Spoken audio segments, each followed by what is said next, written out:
Ako si Maria at ito ang aking kwento.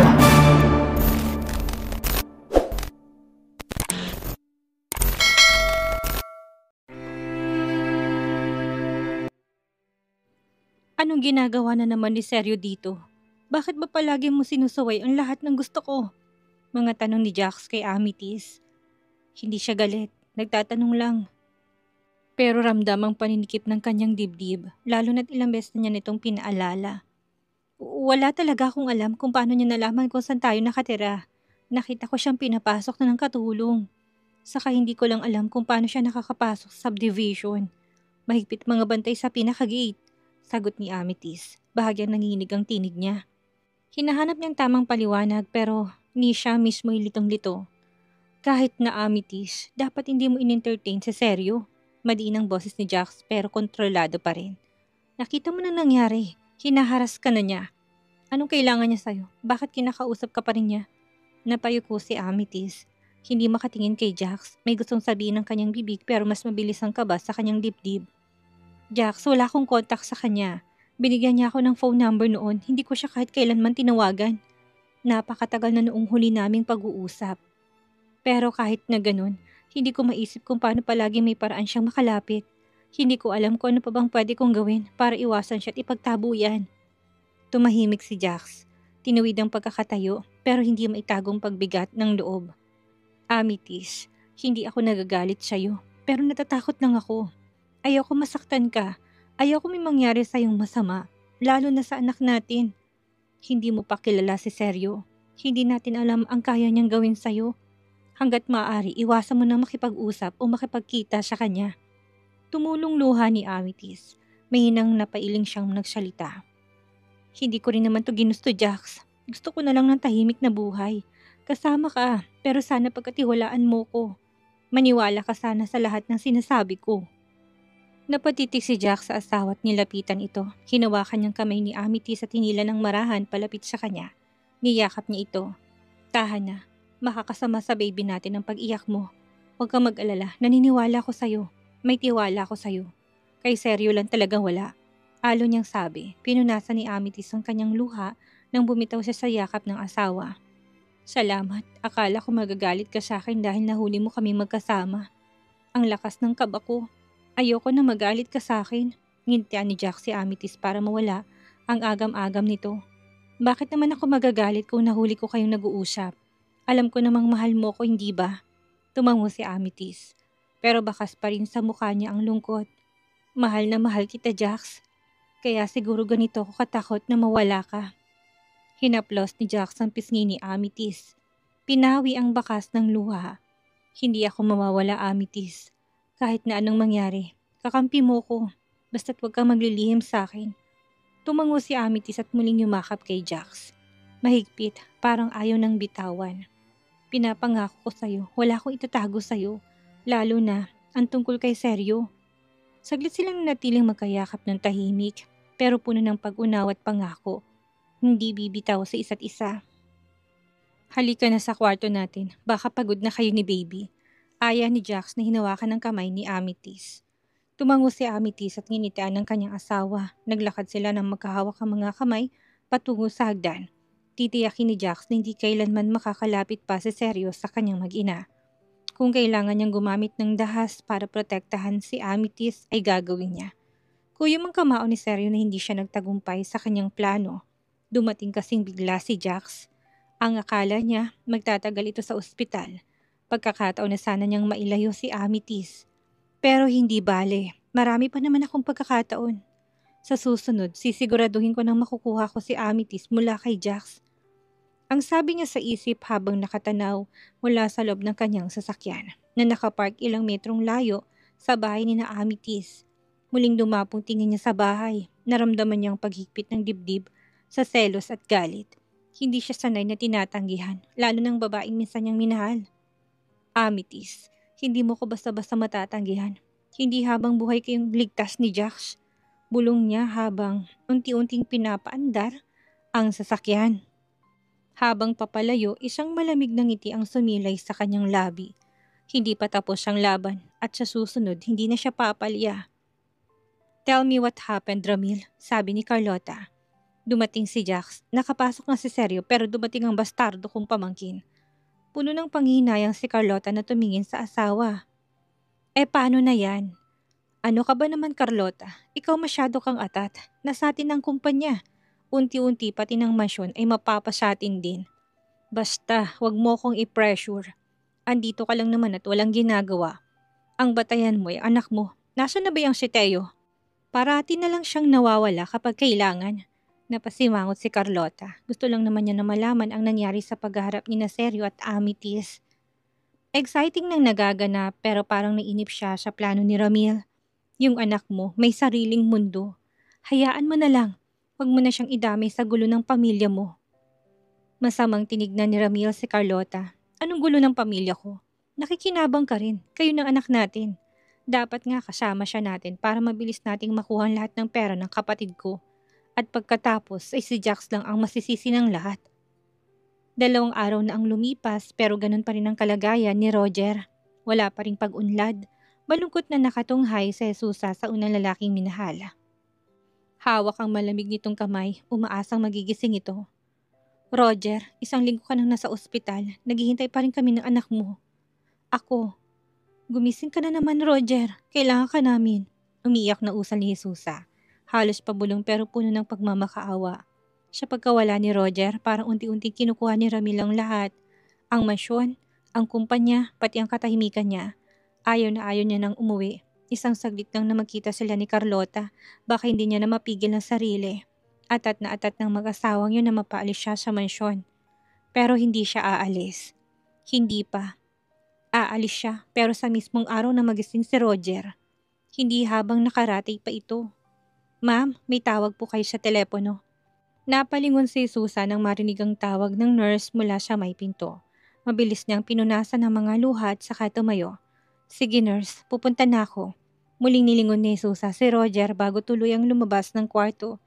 Nagmamadali siyang nagtungo sa nurse station. Pagkarating niya doon, kaagad siyang tinuro ng nurse sa telepono. Mabilis niyang kinuha ang receiver at tinapat sa kanyang tenga. Hello? Jax, mahinang sabi niya pero walang sumasagot sa kabilang linya. Hello, Jax anak, ulit niya. May halong kaba ang tinig. Ilang segundong lumipas, katahimikan hanggang sa marinig niyang mahina't pabulong na sagot mula sa kabilang linya. Nay, napahigpit ang hawak ni Jesus sa telepono. Nalalaki ang mga mata niya kasabay ng panginginig ng kanyang labi. Jax, anak ikaw ba yan? Nay, umuwi ka na muna sa mansyon. May nangyari sa bahay. Humikbi ang boses sa kabilang linya. Puno ng takot at pagkalito, parang sinaksak ang puso ni Jesus sa narinig. Mabilis na dumaloy ang luha sa kanyang mga pisngi. Ha? Bakit? May nangyari ba? Sabi mo sa akin anak. Tahimik muli sa linya. May maririnig na ugong na sasakyan na tila na sa labas si Jax. Sasabihin ko mamaya. Basta umuwi po muna kayo dito. Paano tatay mo? Sino magbabantay sa kanya? Tanong ni Susa. Sabihin niyo na lang po sa nurse dyan. Nabantay na muna si Tatay Roger. Sagot ni Jax. Sige anak, papunta na ako dyan. Ibibilin ko muna ang tatay mo sa isang nurse dito. Nanginginig ang tinig ni Jesusa pero puno ng determinasyon. Isang mahinang buntong hiningang narinig bago tuluyang naputol ang linya. Jax! Jax! Halos sigaw ni Jesusa pero wala nang tawag. Tahimik, patay ng linya, nanginginig ang kamay niya habang nakatingin sa receiver. Sa ilang segundo parang nahintong mundo niya. Pagkadating ni Jesusa sa mansyon, halos magkanda pati siya sa pagtakbo dahil sa pagmamadali. Inasahan niya sasalubungin siya ni Jax sa pintuan ngunit pagpasok niya tahimik ang buong paligid. Wala ni anino ng anak niya. Jax! Tawag niya habang nililibot ang tingin sa sala. Walang sumagot. Dumating ang isang kasambahay at may ingat na nagsalita. Mami Susa, wala po si Sir Jax. Umalis po siya kanina. Nasa restaurant po. Napakurap si Susa. Restaurant? Hindi ba't sabi niya umuwi ako dito sa bahay dahil may nangyari? Tahimik ang kasambahay at sa likod nito siya lang napansin ni Susan 3 babaeng nakaupo sa sala. Amethyst, si Jax, kasama mo ba siya kanina?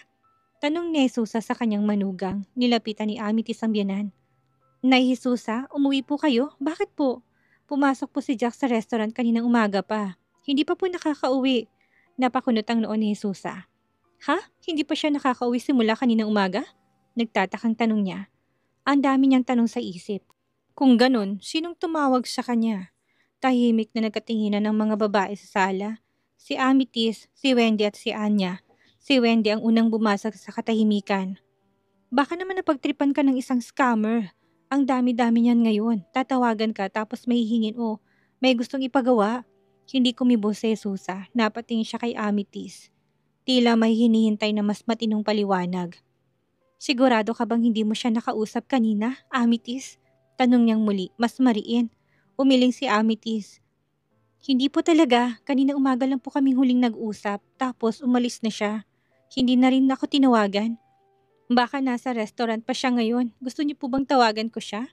Nag-aalalang sumabat si Anya. Mami Susa, baka po pagod lang kayo. Gusto niyo pong maupo muna? Dadalan ko po kayo ng tubig. Lumingon si Susa sa kanya't bahagyang ngumiti pero halatang pilit. Salamat, pero ayos lang ako. Tumalikod si Susa. Muling tinignan ng pintuan. Malamig pa rin ang paligid at sa ilalim ng tahimik na kisame ng masyon, mas lalong gumulo ang damdamin niya. Totoo bang si Jax ang kausap niya sa telepono? Kung hindi, sino at bakit siya pinapauwi sa bahay? Napatingin siya kay Amethyst na ngayon nakatingin sa kanya na may pagtataka. Hindi rin niya malaman kung bakit parang may kakaiba siyang nararamdaman. May bumigat sa dibdib ni Jesusa. Hindi siya mapapakali hanggat hindi niya kaharap si Jax. Kailangan niyang malaman ang totoo.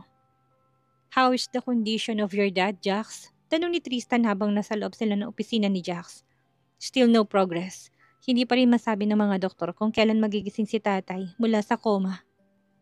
Gusto ko siyang tanungin kung bakit niya ibinigay ang pamamahala ng kumpanya kay Tito Ramil.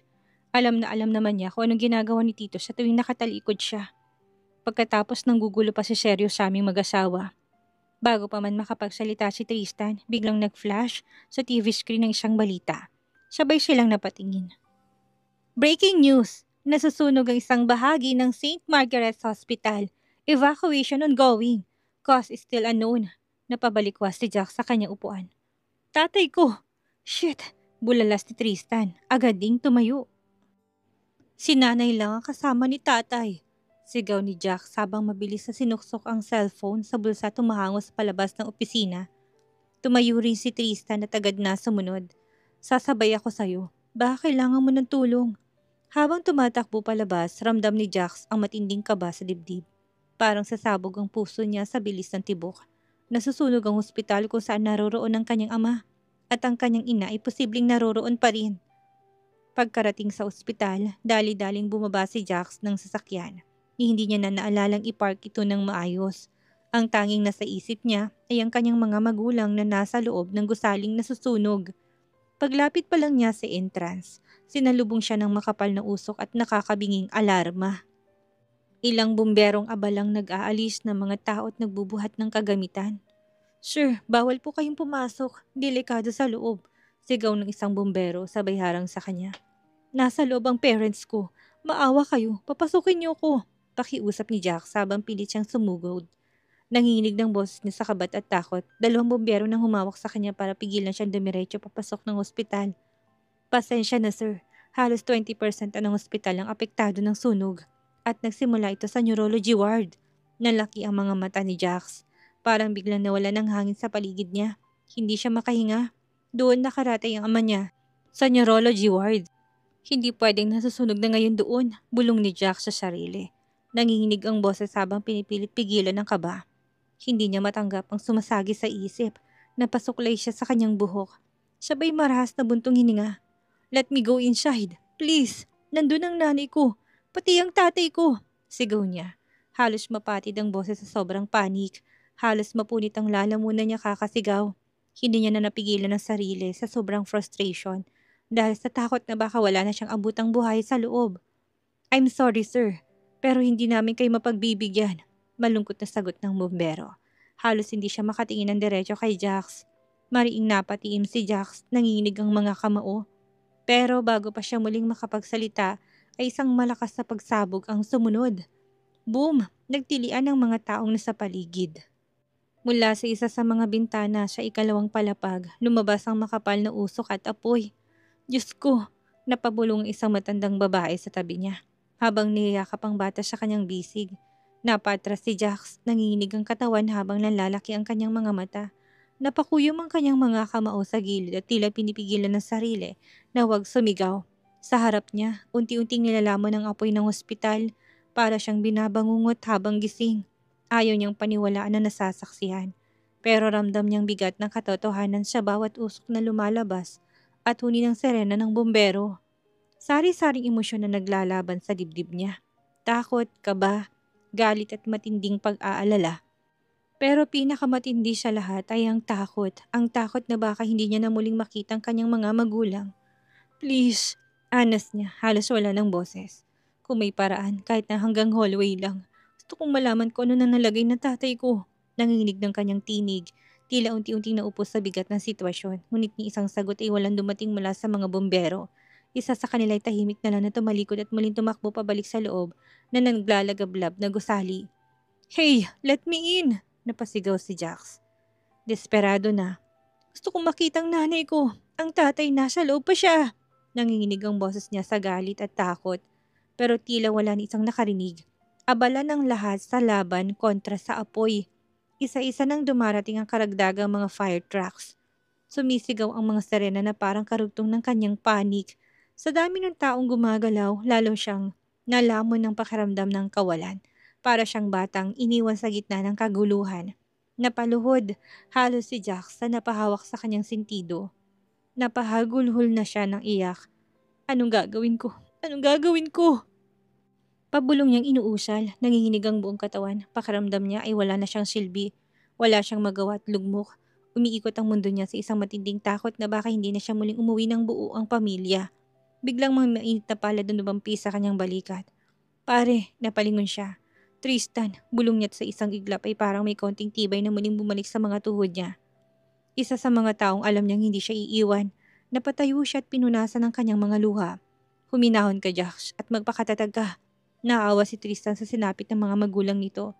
Hindi ko na alam, sagot ni Jax. Halos pabulong pero puno ng pighati. Wala akong maisip. Hindi gumagana ang utak ko ngayon, Tristan. Para akong hindi makahinga sa sobrang takot. Hindi niya nakaya. Nalulunod na siya sa sariling emosyon. At sa kabila ng lahat, wala siyang magawa kundi umasa. At manalangin na buhay pang mga magulang. Jax, anak! Malakas sa sigaw ng kanyang narinig na tumatawag sa kanya. Napalingon si Jax sa tumawag sa kanya. Kausap niyang isa sa mga bombero nag-interview sa mga kaanak ng mga pasyenteng nasa loob ng ospital. Humahango sa tumatakbong ina palapit sa kanya habang humahagulo ng iyak. Nay! Napaluha rin siya na makitang ina. Nagpasalamat siya na buhay ito. Niyakap ng mahigpit ni Jesus sa si Jax. Panay pa rin ang pagtulo ng kanyang mga luha. Akala ko po, nasa loob kayo nung mangyaring sunog. Buhay po kayo, Nay! Mahinang sambit ni Jax habang yakap ang ina. Ang tatay mo, nasa si Roger, anak? Mga tanong niya na bumitaw sa yakap ng anak. Hilam pa rin ng luha ang kanyang mga mata. Napayuko si Jax. Hindi niya alam kung paano sasagutin ng ina. Napatulala si Jesusa. Napahawak siya sa kanyang dibdib. Ang bilis ng tibok ng puso niya na parang naninikip ang dibdib niya. Huwag mo sabihin. Wala ng tatay mo, Jax. Nahirapang namutawi sa bibig niya. Marahan siyang umiling. Hindi maaring wala na si Roger. Napatunghay si Jax sa ina. Bumagsak na naman ang mga luha niya. Wala siyang salitang maibigay sa ina dahil maging siya ay nahirapang paniwalaan ng lahat. Hindi pa nila kumpirmado pero ang sabing may isang casualty siyang ospital. Napabaling si Jesus sa ospital na nangingitim na dahil sa sunog. Naapula ng sunog pero hindi maikakailang malaking pinsala sa gusali. Roger, umalis lang ako sandali. Hindi dapat ako umalis sa tabi mo. Palagi na lang kitang iniiwan. Patawarin mo ko. Mahal na mahal kita. Mga hinagpis ni Jesusa. Kinabig na ng yakap ni Jax ang ina habang panayang panaghoy nito. I'm sorry, Jax. Hindi ko nabantayan ng tatay mo. Umuwi lang ako saglit sa mansyon. Pagkatapos ito nang nangyari kay Roger. Sabi pa ni Susan na sising-sisi. Nakakapanghinang isipin na wala na si Roger. Umasa siya. Naghintay. Nanalangin sa muling pagising nito. Pero bakit? Bakit parang tuluyan na siyang iniwan? Nay, huminahon po kayo. Nanginginig ang tinig ni Jax habang yakap-yakap ang ina. Wala kayong kasalanan. Saka, hindi pa po tayo sigurado na wala na siya. Pilit niyang pinapalakas ang loob nito kahit siya mismo ay halos hindi na makahanap ng lakas. Nangingilid na rin ang kanyang luha pero pinilit niyang maging matatag para sa ina. Nay, aksidente po ito. Walang may gusto na nangyari. Aniya bagamat paulit-ulit na rin tong sinasabi sa sarili niya para lang maniwala pero hindi pa rin matahimik ang ina. Nanginginig ang mga kamay nito habang hinahanap ng tinang nasusunog na gusali. Pero dapat kasama ko sa loob, Jax. Dapat binantayan ko siya. Hindi ko siya dapat iniwan sa nurse, umiiyak na wika ng kanyang ina. Halos hindi na makapagsalita. Sa tindi ng pagsisisi. Hindi ko na siya nakita. Gusto kong makita ang tatay mo. Nasaan si Roger? Napakapit si Jax sa kanyang ina. Pilit pinipigil ang sariling wag bumigay. Nay, hindi ko rin po alam. Hintayin po natin si Tristan. Baka may alam na siya. Jax, it's confirmed. Sabat ni Tristan, nakakalapit lang sa mag-ina. Mabigat ang bawat hakbang nito, tila pasan ng mundo. Bumitaw si Jax sa yakap ng ina't napalingon kay Tristan. Anong ibig mo sabihin, pare? Tanong niya. Halatang hindi agad na proseso ang tinura ng kaibigan. Huminga ng malalim si Tristan bago nagsalita. Si Mr. Roger Barrowell ang nag-iisang casualty. Lahat ng pasyente na iligtas, maliban sa lalaking nasa neurology ward. Kwarto yun ng tatay mo. Napalunok to ng laway, nahirapang ipagpatuloy. I'm sorry pare, wala na siya. Patay na ang tatay mo. Mariing napapikit si Jax, parang pinagsakluban ng langit at lupa. Hindi niya alam kung saan huhugot ng lakas. Samantalang ang kanyang inay napakapit sa kanyang braso at parang mabubuwal anumang sandali. Jax, ang tatay mo. Gusto ko siyang makita. Humahagulhol na sabi ni Jesusa. Dalahin mo ako sa kanya. Tignan ko kung siya ngayon. Baka nagkakamali lang sila. Hindi patay si Roger. Hindi siya pwedeng mawala. Niyakap na ni Jax ang mahigpit ng kanyang ina. Sobrang gumuwang mundo niya. Nawala na talagang ama. Hindi pa siya nakakabawi sa ilang taon nilang pagkakawalay pero kinuha na kaagad ito. Ngayon pakiramdam niya nawala na rin ang kanyang pag-asang mabawi ang lahat sa kanyang Tito Ramil. Nay, nandito po ako. Tandaan niyo hindi ko kayo iiwan. Akay ni Jax sa ina. Dinala daw sa morgue ang nag-iisang casualty sa sunog. Mahigpit ang kapit ni Jesus sa braso ni Jax. Parang hinang-hina na siya. Sobrang nakakapanlumo na ganito ang kinahinatnan ni Roger dahil sa kanyang kapabayaan. Nahigit ni Jax ang kanyang paghinga nang matapat sila sa pinto ng morgue. Napatigil siya sa paglalakad. Parang ang bigat ng hakbang ng kanyang mga paa, tila may pumipigil sa kanya na huwag pumasok. Gusto kong makita ang tatay mo. Kung ayaw mo silipin siya, ako na lang. Matapang na saad ni Jesusa. Bumitaw si Jesusa sa pagkakakapit sa braso ng anak. Pinunasan niyang mga luha tumayo ng tuwid. Mariin siyang napapikit at nang magmulat ay humakbang papasok sa loob ng morgue. Mabigat ang dibdib na sumunod si Jax sa ina. Bumungad sa kanyang kulay itim na bag. Huminga ng malalim sa isot at nilapitan yon. Lumapit ang attendant sa morgue nang mapansin sila. Kayo po ang pamilya ng namatay? Wala salitang lumabas sa bibig ni Jesusa. Tangulang ang kanyang naging tugon. Binuksan ng lalaking itim na bag saka at umalis at binigyan sila ng pagkakataon na makitang nasa loob ng itim na bag. Dahan-dahan na lumapit si Jesusa. Ramdam niya si Jax sa kanyang likuran. Napapikit si Jesusa na makita ang sunog na mukha ng bangkay. Hindi siyang tatay mo, Jax. Malakas ang kutob ko na hindi yan si Roger. Mariing sabi niya sa kaumiling-iling. Ayaw na niyang tingnan yun. Naintindihan ko pong nararamdaman niyo pero hindi po nasunog ang patient ID band. Pagpapatunay ni Jax, natahimik si Jesusa, napayuko siya habang patuloy ang panginig ng kanyang mga kamay. Para siyang batang pilit pinapaniwalang mali ang nakita niya. Pero wala siyang masandalan kung hindi ang katotohanan ng unti-unting lumuhod sa kanya. Pero baka nagkamali sila, baka may ibang kaparehang pangalan ng tatay mo. Mahina niyang bulong, parang kinakausap ang sarili kaysa kay Jax. Nay, nilapitan ni Jax ang ina't marang hinawakan sa balikat. Si tatay lang ang pasyente sa kwartong yun. Si tatay lang ang nasa neurology ward. At yung ID band, pangalan niyang nakasulat. Doon na tuluyang bumigay si Jesusa. Napaupo siya sa gilid, hawak ang bibig habang humahagulon. Roger, bakit mo kami iniwan ng ganito? Paano na kami ng anak mo? Anas niya, puno ng hinagpis. Tahimik na mupo si Jax sa tabi niya. Niyakap ang ina habang pinipigil ang sariling luha. Pero sa puso niya, wasak na siya. Wala nang haligi ng tahanan nila. Wala na silang ibang magagawa kung hindi tanggapin kahit na gaano pa kasakit.